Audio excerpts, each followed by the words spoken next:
The Beech F90 King Air taxied into position at Campo de Marte Airport, its engines humming with a steady, reassuring rhythm. It was a routine flight, a quick hop to Porto Alegre. Nothing seemed amiss. The weather was clear, and the skies were calm. On board were pilot Gustavo Medeiros and aircraft owner Marcio Carpena.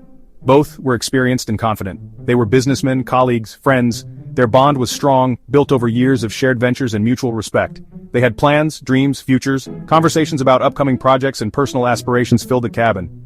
None of that mattered in a few short minutes. The sky, once a canvas of opportunity, would soon turn into a stage for the unexpected. At 7:20 a.m., the plane lifted off the runway, its wheels leaving the ground with a sense of purpose. It climbed into the pale morning sky, the sunlight glinting off its wings as it ascended. It seemed to hang there for a moment, a silver silhouette against the clouds. Then it was gone, swallowed by the vast expanse. The control tower tracked its ascent. Minutes passed. The routine of the morning continued, but an unease began to settle. Routine radio chatter filled the airwaves. Then, silence. An unexpected, eerie silence that broke the normalcy. The tower tried to reach the King Air, no response. The silence grew heavier, more oppressive. Fear snaked through the room. Something was wrong, terribly wrong. The realization hit hard, sending a chill through the air. General Dantas Arias was driving to work. It was a normal day. He stopped at a red light on Avenida Marque. He glanced up at the sound of a low roar. What he saw made his blood run cold. A plane, trailing smoke, was plummeting from the sky. It was hurtling towards the busy avenue, towards him. There was a deafening roar. The plane, engulfed in flames, slammed into the road. A giant fireball erupted, the air filled with thick black smoke. The impact ripped through a bus, sending shards of metal and glass flying. People screamed. Car alarms blared. The smell of jet fuel and burning metal filled the air. It was chaos.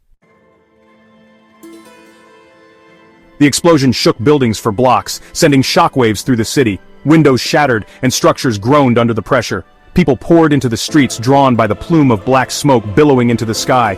Faces were etched with fear and confusion as they tried to comprehend the chaos unfolding before them.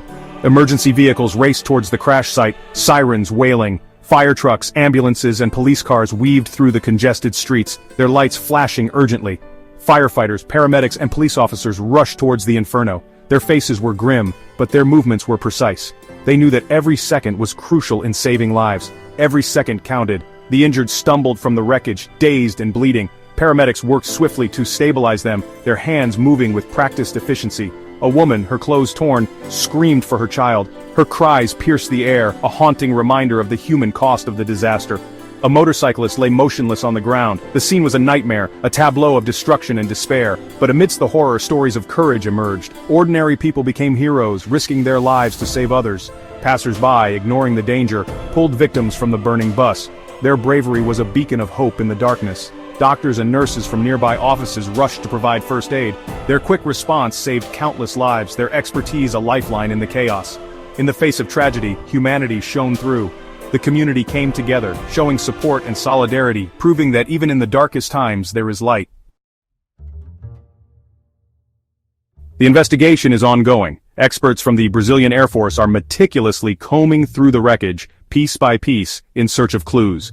They are analyzing the black box data, interviewing witnesses who saw the crash, and reviewing air traffic control recordings from the moments leading up to the incident. What caused the plane to lose altitude so suddenly? Was it a mechanical failure that went unnoticed? Or was it human error in the cockpit?